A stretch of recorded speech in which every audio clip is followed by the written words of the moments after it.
क्या आपने कभी सोचा है कि एक झूठ कितना खतरनाक हो सकता है?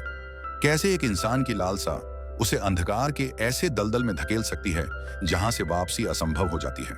ये कहानी सिर्फ एक आदमी की नहीं, बल्कि उन सभी की है जो अपने लालच में सब कुछ दांव पर लगा देते हैं। तो चलिए शुरू करते हैं। वह नहीं चाहता था कि उसके वृद्ध पिता उस पर बोझ बने, इसलिए आदमी ने खिड़की खोल दी और बर्फीली हवा को अंदर आने दिया। फिर उसने अपने पिता के हल्के कंबल को खींचकर उसे अपने ऊपर डाल दिया। कमजोर पिता को बर्फीले मौसम में मरते हुए देख काल ने अंदर ही अंदर एक अजीब सी शांति महसूस की, क्योंकि वर्षों से बिस्तर पर पड़े अपने बूढ़े पिता की देखभाल करते हुए काल को बाहर दुनिया में कुछ करने का कभी मौका ही नहीं मिला था। अपनी सफलता के सपने को साकार करने के लिए उसने अपने पिता को एमने के बाद तहखाने में फेंक दिया और फिर उसने अपनी पुरानी हवेली को आग लगा दी ताकि वह अपने पिता और अपने अतीत को उस जमीन में दफन कर सके। इसके साथ ही उसने अपने पिता की एकमात्र कीमती घड़ी भी ले ली और यही यात्रा काल के त्रासदी पूर्ण जीवन की शुरुआत बन गई। क्योंकि उसके पास एक पैसा भी नहीं था, उसने एक सर्कस में अस्थायी काम करना शुरू किया। हालांकि वह ज्यादा पैसे नहीं कमा पा रहा था, लेकिन कम से कम उसे खाने पीने की चिंता नहीं थी। लेकिन जल्दी ही उसने सर्कस के अंधेरे पहलू को देखा, जहां सर्कस के मुखिया ने जंगली आदमी को शो के लिए इस्तेमाल करके पैसे कमाए थे। वह दर्शकों से कहता था कि जंगली आदमी केवल मुर्गे का खून पीकर जीवित रह सकता है। फिर दर्शकों की जिज्ञासा को शांत करने के लिए उसने एक जिंदा मुर्गा मैदान में फेंक दिया। जंगली आदमी ने देखा और सच में मुर्गे को पकड़ लिया। वह अंदर से बहुत संघर्ष करता हुआ लगता था, लेकिन दर्शकों की गाली गलौज और उत्तेजना के बाद जंगली आदमी ने आखिरकार मुर्गे को एक ही झटके में काट लिया। बाद में काल को पता चला कि वह जंगली आदमी कोई असली जंगली आदमी नहीं था, बल्कि वह एक सदस्य था जिसे कोई उपयोगिता ना होने पर कैद कर दिया गया था। इसने काल को यह एहसास दिलाया कि अगर उसके पास कोई खास कौशल नहीं है तो वह भी जल्द ही उसी जंगली आदमी की तरह हो जाएगा।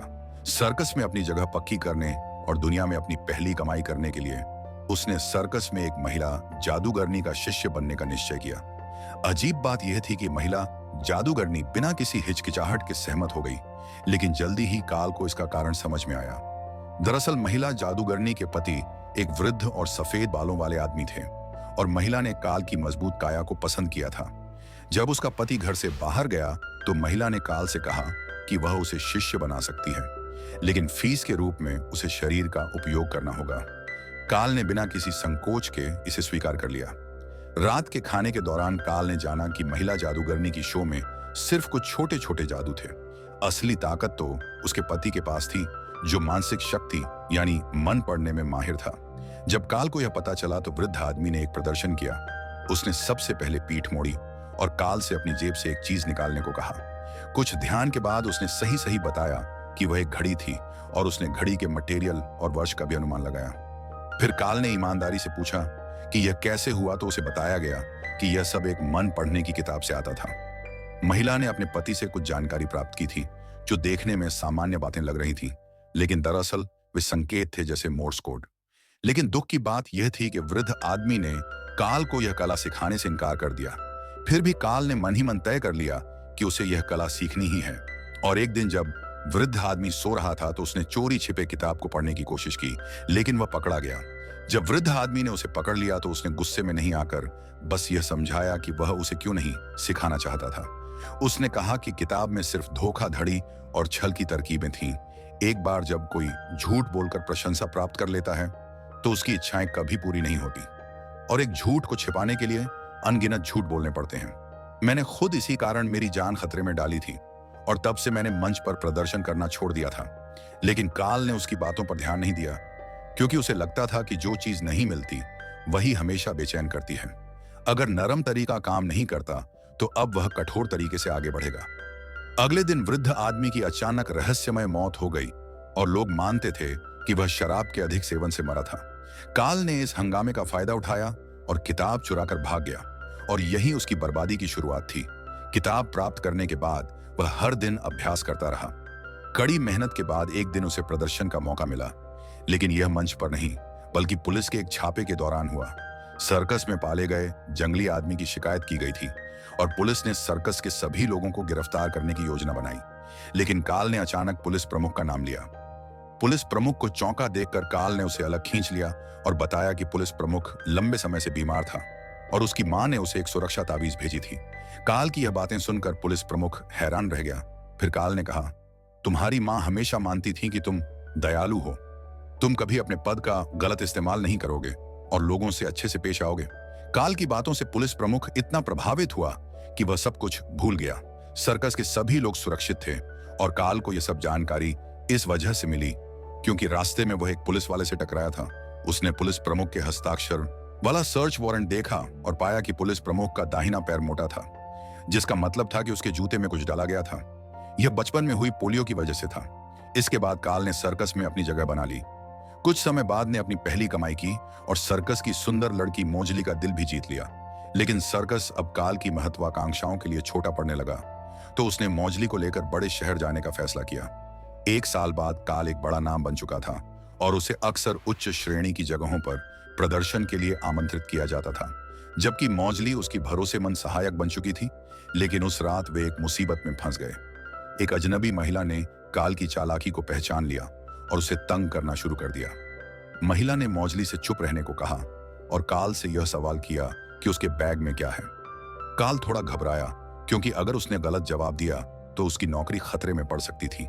लेकिन काल की तेज नजरों ने उसे मदद दी। उसने देखा कि महिला ने अंगूठी नहीं पहनी थी, जिससे वह समझ गया कि वह शायद एक अमीर अविवाहित महिला है। बैग का वजन और महिला के कोहनी के झुकाव से काल ने अंदाजा लगाया कि उसमें एक छोटा पिस्तौल हो सकता है, और सच में अंदर एक छोटी सी सुरक्षा पिस्तौल थी। काल ने न केवल सही जवाब दिया, बल्कि उसने पूरे हॉल का ध्यान और तालियां भी जीती।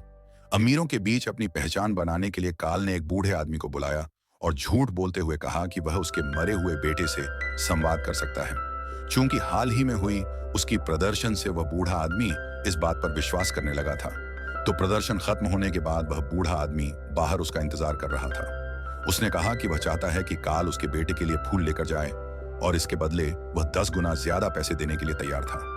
तभी वह महिला भी आई जो पहले काल से मिल चुकी थी और पता चला कि वह उस बूढ़े आदमी की मानसिक चिकित्सक है, जबकि वह बूढ़ा आदमी स्थानीय क्षेत्र का प्रसिद्ध न्यायाधीश था। इस समय काल के दिमाग में एक नया विचार आया और उसने तुरंत बूढ़े आदमी की मांग स्वीकार कर ली, लेकिन टेलीपैथी का समय 3 दिन बाद तय किया। अगले दिन काल मानसिक चिकित्सक के ऑफिस पहुंचा और थोड़ी औपचारिक बातचीत के बाद उसने अपनी योजना का उद्देश्य बताया और कहा कि वह इस यात्रा का मकसद उस न्यायाधीश को भ्रमित करना और उसके साथ एक बड़ा खेल खेलना चाहता है। काल ने इस दौरान कुछ न्यायाधीश के बारे में जानकारी प्राप्त की ताकि वह टेलीपैथी के दिन पूरी तरह से तैयार हो सके। दोनों के बाद मिलने वाली कमाई को आधे आधे बांटने का वादा किया। डॉक्टर ने उसकी बात सुनकर खुशी खुशी सहयोग करने का निर्णय लिया। जब टेलीपैथी का दिन आया, काल ने डॉक्टर से मिली जानकारी का इस्तेमाल करके न्यायाधीश और उसकी पत्नी को पूरी तरह से भ्रमित कर दिया।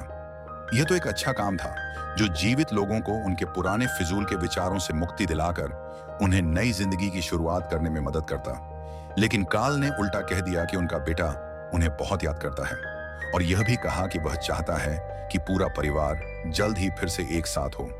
यह बात सुनकर न्यायाधीश की पत्नी, जो पहले से ही गहरे दुख में थी, विश्वास करने लगी और इसे सच्चाई मान लिया। इससे एक दुखद घटना की शुरुआत हुई। बाद में काल ने अपनी 10 गुनी फीस प्राप्त की, लेकिन उसने डॉक्टर के साथ और ज्यादा काम करने का मन बना लिया क्योंकि उसके पास अमीरों के कुछ छोटे छोटे राज थे।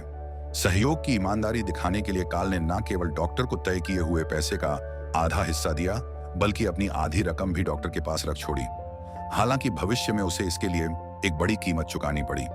जैसे जैसे काल की प्रसिद्धि बढ़ी, यहाँ तक कि स्थानीय सबसे बड़े अमीरों ने भी उसे आमंत्रित करना शुरू कर दिया। लेकिन जब वह एक अमीर के 4 मंजिला महल की ओर बढ़ रहा था, तब न्यायाधीश की पत्नी ने भी बंदूक उठाकर अपने दुख का अंत कर लिया, क्योंकि उसने काल की बातों पर विश्वास किया था। उसे लगता था कि इस तरह वह और उसकी पत्नी अपने बेटे फिर से मिल पाएंगे।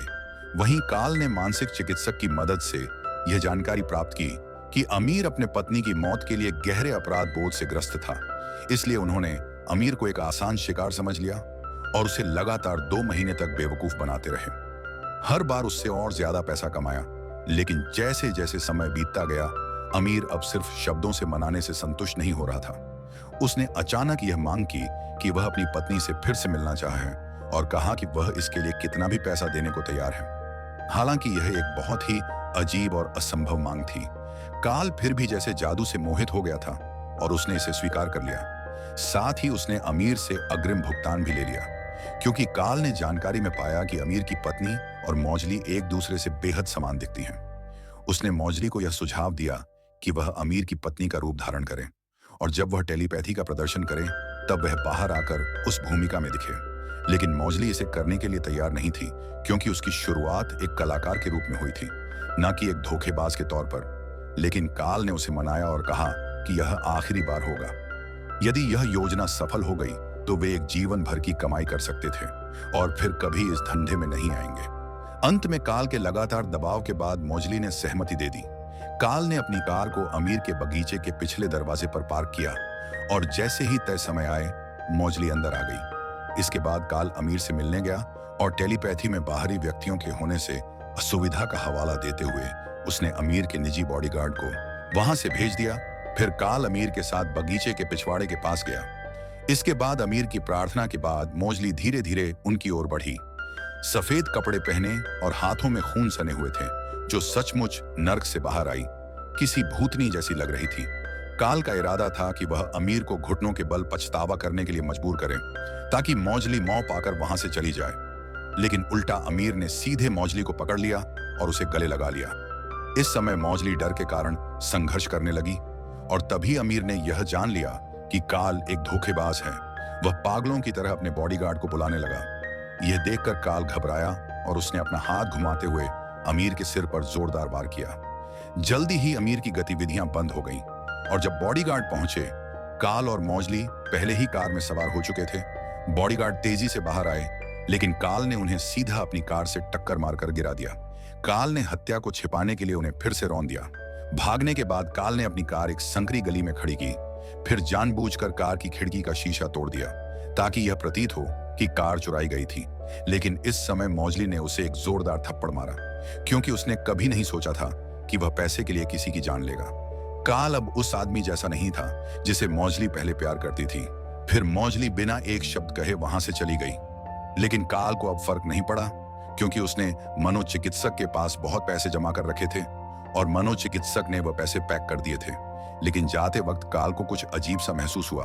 उसने बैग खोला और पाया कि उसमें केवल नकली नोट थे।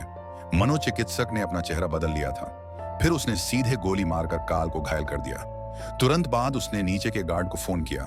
काल ने गुस्से में आकर मनोचिकित्सक को पकड़ लिया और उसे फोन की तार से गला घोंटने की कोशिश की, लेकिन अफसोस गार्ड पहले ही वहां पहुंच चुके थे।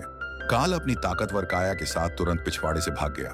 अब पूरा शहर उसे पकड़ने की कोशिश कर रहा था और शहर में उसके लिए कोई जगह नहीं बची थी। सौभाग्यवश उसने एक मालगाड़ी में छिपकर बचाव किया और इस तरह से एक और संकट से बच पाया। लेकिन उसकी त्रासदी अभी खत्म नहीं हुई थी। 2 और महीने बाद काल ने फिर से एक सर्कस में काम पाने की कोशिश की, लेकिन अफसोस इस सर्कस में पहले से ही बहुत सारे लोग काम कर रहे थे और काल को काम पर नहीं रखा गया। जैसे ही वह जाने वाला था, सर्कस के प्रमुख ने अचानक एक भूमिका का ख्याल किया और वह भूमिका थी जंगल के आदमी की। जैसे काल ने पहले देखा था, आखिरकार काल उसी स्थिति में फंस गया जैसे बूढ़े आदमी ने उसे चेतावनी दी थी। एक झूठ बोलने के बाद उसे छुपाने के लिए अनगिनत झूठ बोलने पड़ते हैं। जब झूठ इतना बड़ा हो जाए कि उसे छुपाया नहीं जा सके, तो वह दिन होता है जब आप अनंत इच्छाओं की खाई में गिर जाते हैं और पढ़ाई कल अंततः सिर्फ एक धोखाधड़ी का तरीका बनकर रह जाती है। अगर यह कहानी तुम्हें सोचने पर मजबूर कर गई तो इसे शेयर करो, और अगर तुमने अब तक चैनल को सब्सक्राइब नहीं किया है तो सोच लो, कहीं अगली कहानी तुम्हारी ना हो।